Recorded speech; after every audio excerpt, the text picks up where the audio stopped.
welcome back to Insuright's Claim Clinic. I'm sure you must be liking our videos.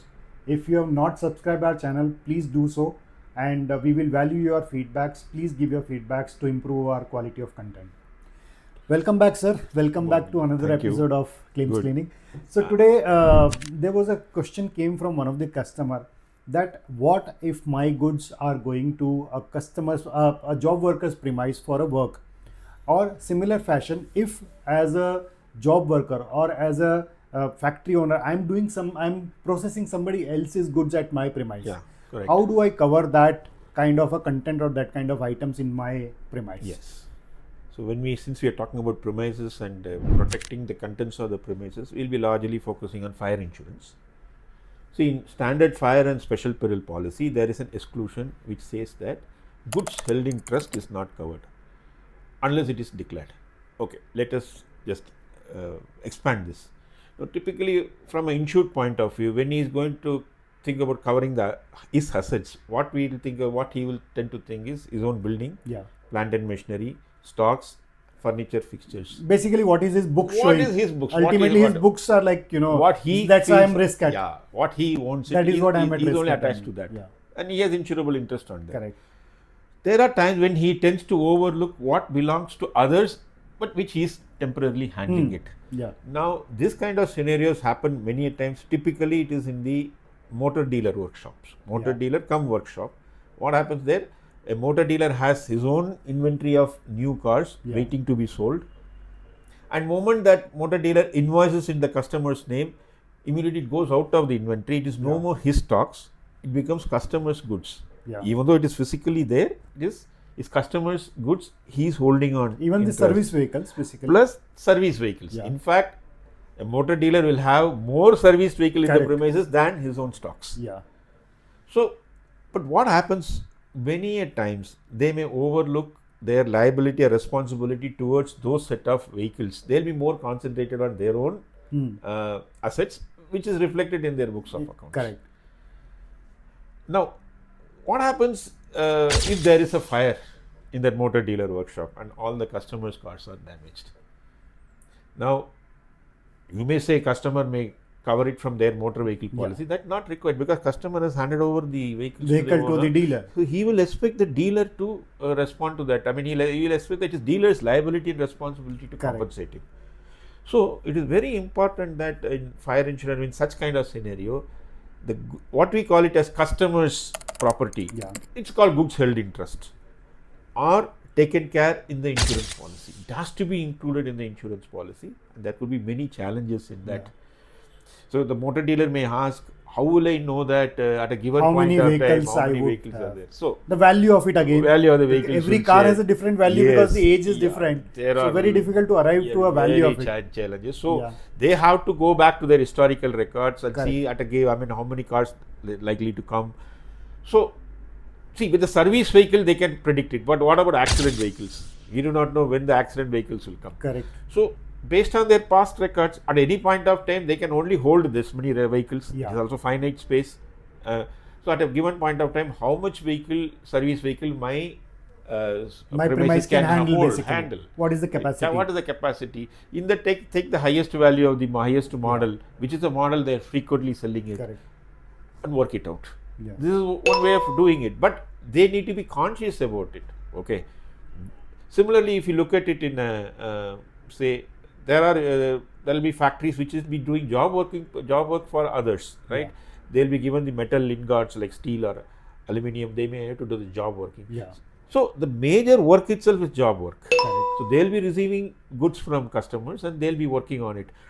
So when they are taking insurance on their policy for their assets, they also need to include these goods held in trust, which we call it as goods held in trust. Basically, customers' goods into their fire policy. It's very, very important. See, because the only challenge will be is what should be the value that for which they need to go back to their past records and the order books, look at both, and arrive at a point of time. What will be the approximate value at a given point of time? Yes. See, under fire insurance policy, there are certain extensions like job workers extension. I mean, job workers premises, or removal of stocks, or what I call that they have a specific another temporary removal of stocks clause, which is basically for processing of the stocks. Okay. So these kind of extensions can be taken to cover the stocks which is going to the job workers' premises. To the third party's premises. Third party's premises. Yeah. So either way.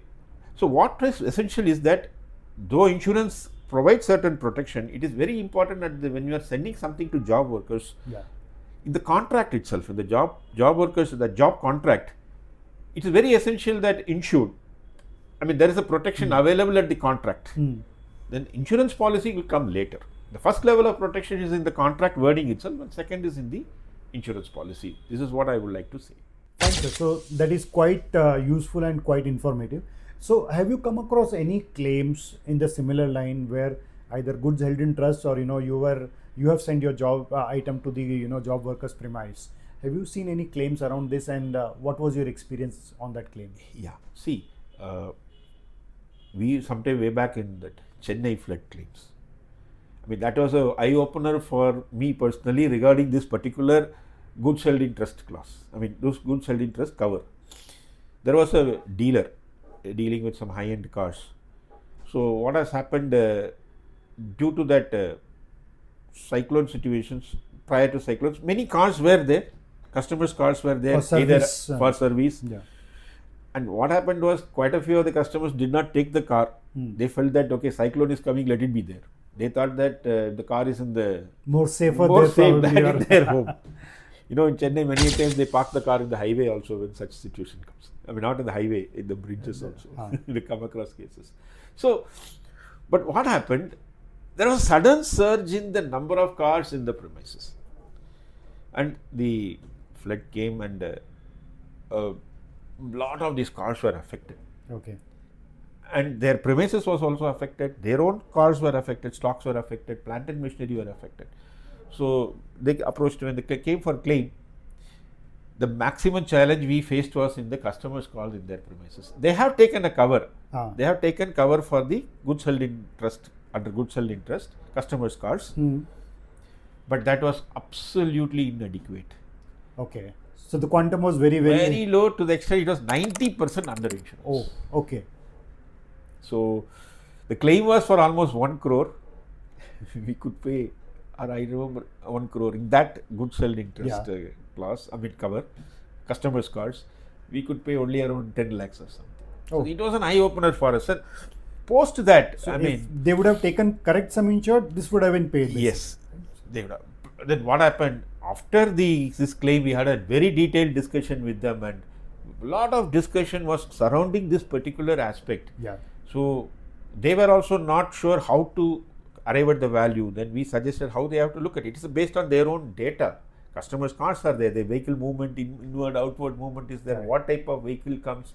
So from there they need to estimate it. Of course, they have their own premises, which is limited. They can accommodate only that much cars. Yeah. Considering that, plus the past data. Correct.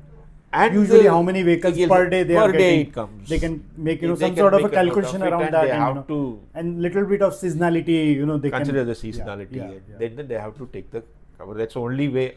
But they never revised that sum insured earlier, No. They never revised it. We literally we told them, having experience, we told them that. So this shows that a customer should look at, while renewing a policy, they should look at all their history data, past data, and then revise their sum insured accordingly. Yes, they need to revise their sum insured. And in fact, this meeting went for about more than 3 hours, and it went for 2 days. We went and met them for 2 days, and went for more than 3 hours. Still, they did not. We gave them as much input as possible, because that claim was very much there before them, but still they did not revise the figures.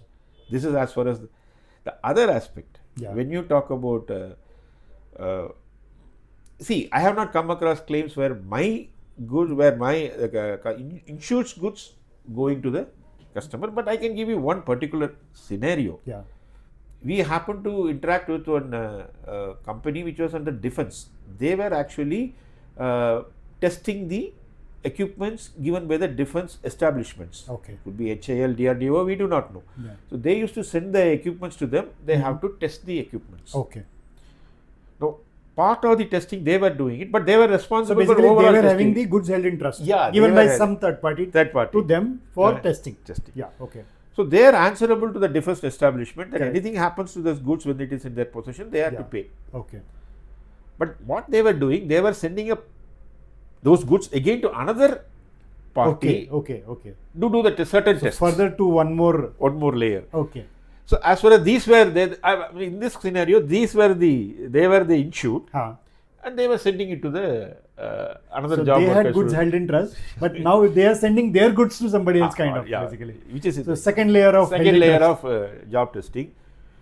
See, in the first layer, when the defense establishment and when you look at the contract between this insured and the defense establishment, it is very clear that in case in their possession, if the goods are damaged, they have to pay the fine, whatever the amount.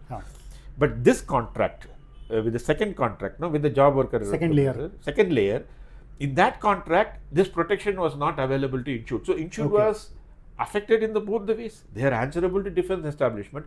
Imagine the goods are damaged in the second layer. It is damaged when it is given to the final.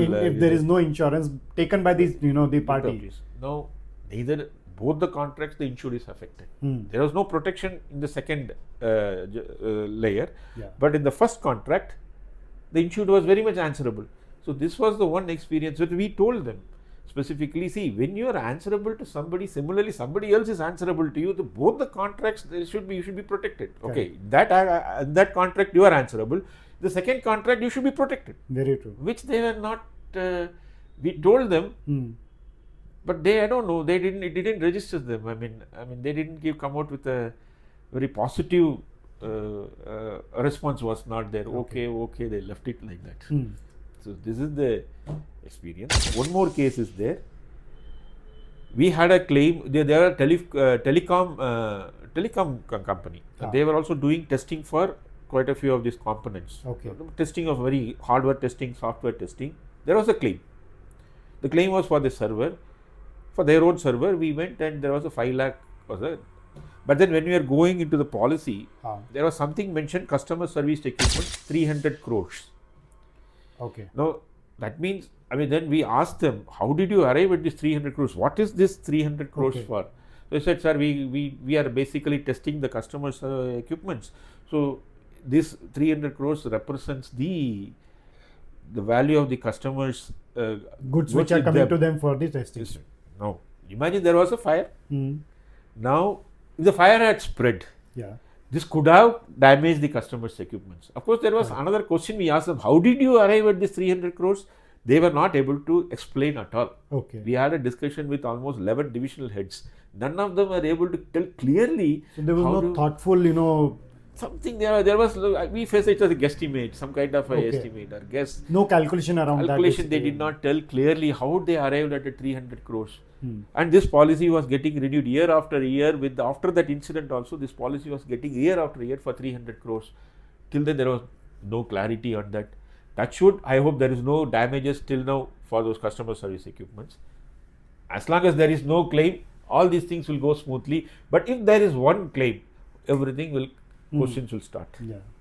So this is what I would like to tell the insured, that when you are handling customers' goods, take extra care in arriving at the value of those goods and include them in the policy.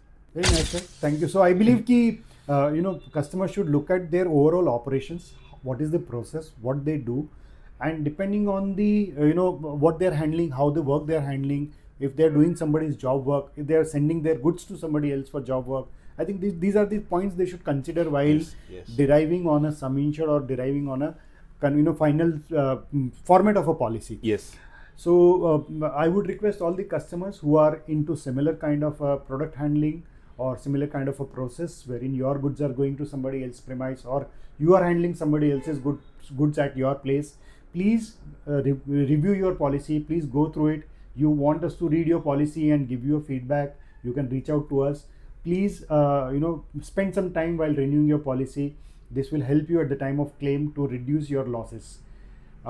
Thanks once again for watching. Thank you, sir, for your precious time to us. Request all the viewers who have not subscribed us, please do subscribe. share and like our videos. Please give your feedback. Your feedbacks are highly valuable to us. Thank you.